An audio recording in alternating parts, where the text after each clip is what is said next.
같이 합독하겠습니다. 시작. 이래 결국을 다 들었으니 하나님을 경외하고 그의 명령들을 지킬지어다. 이것이 모든 사람의 본분이니라. 하나님은 모든 행위와 모든 은밀한 일을 선악간에 심판하시리라. 아멘. 전도서는 레위기서와 같이 손에 쉽게 잡히지 않는 말씀입니다. 시편, 잠언서는 자주 우리가 보지만 전도서는 잘 펴지지 않는 성경 말씀입니다. 그러나 이 전도서도 정경에 포함되어 지금까지 우리에게 전해지고 있습니다. 이 전도서의 저자는 솔로몬으로 여겨지고 있습니다.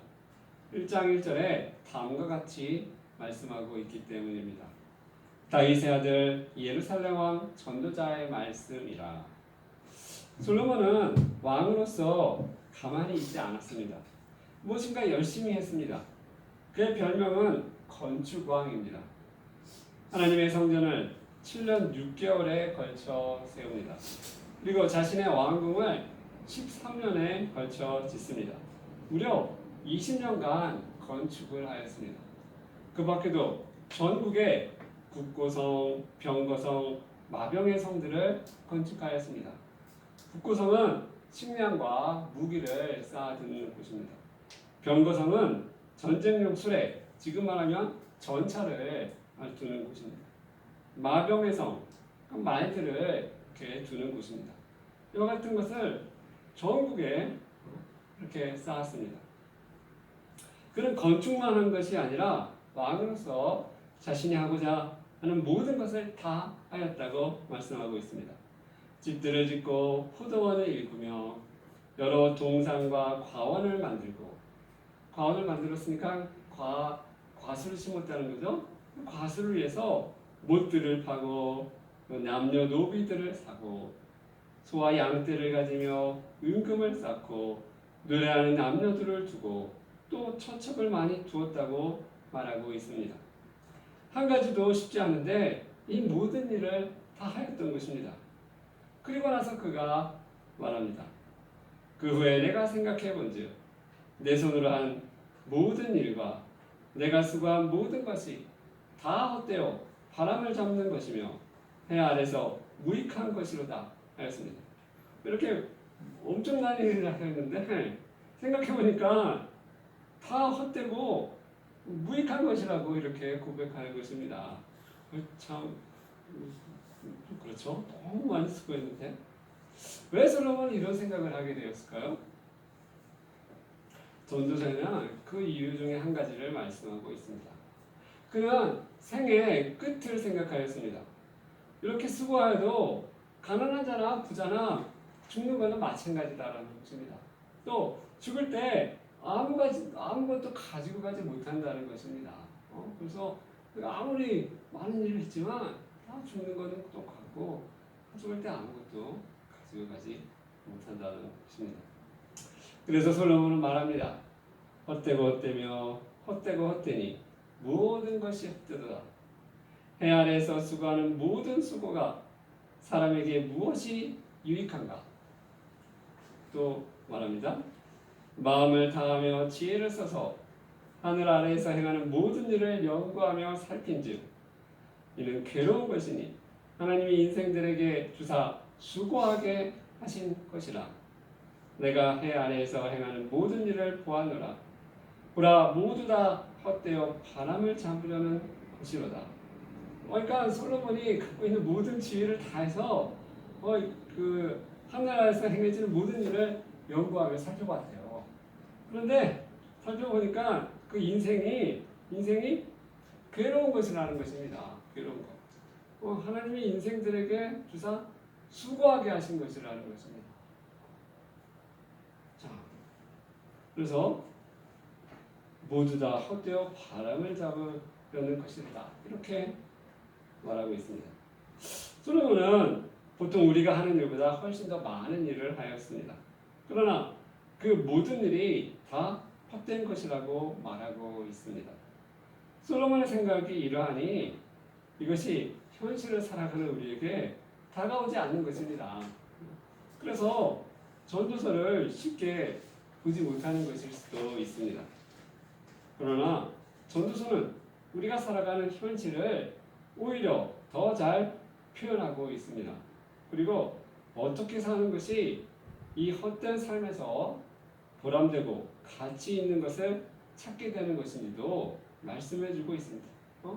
하나님이 우리 인생에게 수고하게 하신 것인데, 근데 이 여기서 어떤 의미를 발견하는가, 어떻게 사는 것이 바르게 사는 것인가를 말씀하고 있는 것입니다. 본문을 다시 우리 함께 봉독해 보겠습니다. 13절 14절 시작. 이래 결국을 다 들었으니 하나님을 경외하고 그의 명령들을 지킬지어다. 이것이 모든 사람의 본분이니라. 하나님은 모든 행위와 모든 은밀한 일을 선악간에 심판하시리라. 하나님을 경외하고 그분의 명령을 지키는 것이 가치 있고 복된 삶이라는 것입니다. 또한 하나님은 선악간에 심판하시는 분이시라는 것입니다. 그런데 이와 같은 삶을 노년에 하는 것이 아니라 바로 젊은 청년의 때부터 가지라고 전도서는 말씀하고 있습니다. 12장 1절에서 말씀하고 있습니다. 너는 청년의 때 너의 창조주를 기억하라. 그러니까 인생 맨 마지막에 하나님을 경외하며 말씀을 순종해. 그게 아니라 청년의 때부터, 어렸을 때부터 하나님을 기억하라고 지금 권하고 있는 것입니다. 이와 같이 하나님을 경외하고 그분의 명령을 지키면 어떻게 되는가에 대해 성경은 또한 말씀하고 있습니다. 이사야서 1장 19절에 20절에 다음과 같이 말하고 있습니다. 너희가 즐겨 순종하면 땅의 아름다운 소산을 먹을 것이요 너희가 거절하여 배반하면 칼에 삼켜지리라. 여호와 입의 말씀이니라. 우리가 하나님의 말씀에 순종하면 땅에 아름다운 소산을 먹을 것이라는 것입니다. 올해도 이제 추석을 맞습니다. 내일이면 추석입니다. 근데 올해도 여전히 이렇게 풍성한 식탁이 우리 식탁에 보입니다. 제가 준비하지 않았는데 어떻게 그렇게 풍성한 식탁이 있는지 정말 신기할 따름입니다. 올해도 이렇게 큰 흉년이나 가뭄이나 이런 게 없어서 그런지 이렇게 풍성한 또 추석을 또 우리가 기대할 수 있게 되었습니다. 하나님의 말씀에 우리가 순종해서 이렇게 된 것이 아닌가 생각해 봅니다. 반면에 하나님을 부인하고 말씀을 성경을 가지고 있다는 것만으로 처벌하는 저 북녘의 땅은 지금도 이렇게 굶주린 그러한 소식이 계속 들려옵니다. 정말 정말 그 고난의 행군 때보다 더 힘들다 그러한 소식이 또 계속 들려오는 것입니다. 하나님을 막으니까 말씀을 읽지 못하게 하니까 그렇게 어떠한 아름다운 그러한 소식이 들리지 않게 되는 것입니다. 자, 또 하나님을 경외하고 말씀을 지키면 또 어떻게 되는가? 이사야서 6장에 다음과 같이 말씀하고 있습니다. 밤나무와 상수리 나무가 배임을 당하여도 그 그루터기는 남아있는 것 같이 거룩한 씨가 이 땅의 그루터기이니라 하시더라. 그러니까 나무를 자르면 그 밑동이 있잖아요. 그걸 그루터기라고 하는데, 그러니까 밤나무와 상수리 나무가 배임을 당하여도 그 그루터기는 남아있는 것 같이 거룩한 씨가 이 땅의 그루터기니라. 그러니까 이 거룩한 씨가 무엇이냐? 하나님 말씀에 순종하는 자가 거룩한 씨가 되어 다시 나라와 민족을 소송케 하는데 쓰임 받게 된다는 것입니다. 그러니까 이사야가 결국 나라가 이제 유다 나라가 다 망하게 되지만 그래도 하나님께서 거기서 다시 거룩한 씨를 통해서 다시 이스라엘을 다시 일으킨다는 그런 말씀인 것입니다. 자, 우리의 기준은 하나님과 말씀이 되어야 합니다. 세상의 유행이 우리의 기준이 되게 해서는 안 될 것입니다. 여러분 넷플릭스 아시죠? 자, 영화, 드라마, 다큐멘터리 등을 제공하는 인터넷 플랫폼 프로그램입니다. 그런데 여기 보면 재밌는 것이 많이 나옵니다. 저는 못 봤는데 어떻게 일부러 그런 건 아니지만 거의 못 봤습니다. 근데 여러 가지 재미있는 영화가 많이 나옵니다. 근데 이 제공하는 영화의 내용이 문제가 있습니다. 이게 뭐냐면 동성애 트랜스젠더를 옹호하는 주장하는 그러한 내용을 계속 내보내는 것입니다. 예를 들면 남자 어린 아이가 치마를 입고 나오는 것입니다.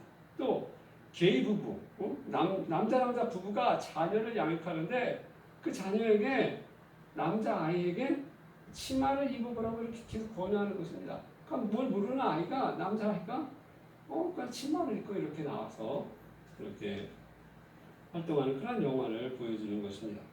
동성애와 트랜스젠더를 옹호하는 그러한 것을 계속 내보내는 것입니다. 이 넷플릭스는 문화 전쟁의 그 트로이 목마인 것입니다. 재미있지만 보다 보면 내가 가치관이 바뀌어지는 그러한 문화 전쟁의 트로이 목마인 것입니다. 청소년과 어른들의 가치관을 무너뜨립니다. 그래서 지금 미국에서는 수백만의 구독 취소가 일어나고 있다고 합니다. 우리는 넷플릭스 또는 대중매체가 우리의 가치관을 무너뜨리게 하지 말아야 합니다. 우리의 가치관을 하나님과 말씀에 두어야 하는 것입니다. 이때 우리가 거룩한 씨가 되어 하나님 나라 확장에 쓰임받게 될 것입니다. 전도서에서는 하나님을 경외하고 그분의 명령을 지키는 것에 있어서 자족하는 마음을 가지라고 말씀합니다. 3장 12절 13절에 다음과 같이 말씀하고 있습니다. 사람들이 사는 동안에 기뻐하며 선을 행하는 것보다 더 나은 것이 없는 줄을 내가 알았고 사람마다 먹고 마시는 것과 수고함으로 낙을 누리는 그것이 하나님의 선물인 줄도 또한 알았도다. 다시 말하면 먹고 마시고 수고하며 기뻐하며 선을 행하라고 말씀하고 있는 것입니다. 그리고 또 다음과 같이 말씀하십니다. 3장 22절 그러므로 나는 사람이 자기 일에 즐거워하는 것보다 더 나은 것이 없음을 보았나니 이는 그것이 그의 몫이기 때문이라. 그러니까 자기 일에 즐거워하는 것이 가장 좋은 것이고 그것이 또 하나님이 주신 그의 몫이라는 것입니다. 그러니까 자기를 즐거워하라. 그거 지금 이렇게 말씀하고 있는 것입니다. 그래서 다음과 같이 말씀하십니다. 4장 6절에 두 손에 가득하고 수고하며 바람을 잡는 것보다 한 손에만 가득하고 평온함이 더 나으니라. 그러니까 한 손에 가득하면 주가지를 안 하는 것입니다. 두 손 다 가지려고 꾸준히 애쓰는 거 이거 의미 없는 것이라는 것입니다. 그런데 이것은 적당히 노력하면 된다는 의미는 아닌 것입니다. 적당히 노력해 이건 아니라는 것입니다. 11장 6절에 너는 아침에 씨를 뿌리고 저녁에도 손을 놓지 말라. 이것이 잘 되는지 저것이 잘 되는지 혹은 둘이 다 잘 되는지 알지 못하니라. 한 손에 가득하기 위해서라도 수고를 많이 하여야 한다는 것입니다. 그리고 이와 같은 수고를 다하며 또한 즐거워하라고 지금 말씀하고 있는 것입니다. 결론을 맺겠습니다. 전도서는 우리의 삶에서 하나님 없는 삶, 하나님과 관계없는 삶은 허무한 것이라고 말씀하고 있습니다. 비록 그가 많은 것을 가지고 많은 업적을 쌓았을지라도 그렇다는 것입니다. 그리고 가치 있고 보람된 인생은 하나님을 경외하고 그의 명령을 지키는 것이라고 말씀하고 있습니다. 하나님의 말씀에 순종하는 자들이 잘 되며 또한 그들이 거룩한 씨가 되어 하나님 나라를 다시 세우는 기초가 된다고 또한 성경은 말씀하고 있습니다. 또한 전도서에서는 특별히 우리에게 자족하는 마음을 가지라고 하십니다. 이것이 또한 하나님께서 주신 그의 몫이라고 말씀합니다. 우리 모두 하나님과 말씀에 순종하는 복된 삶을 사는 우리 모두가 되시길 축원합니다. 말씀을 생각하며 기도하시겠습니다.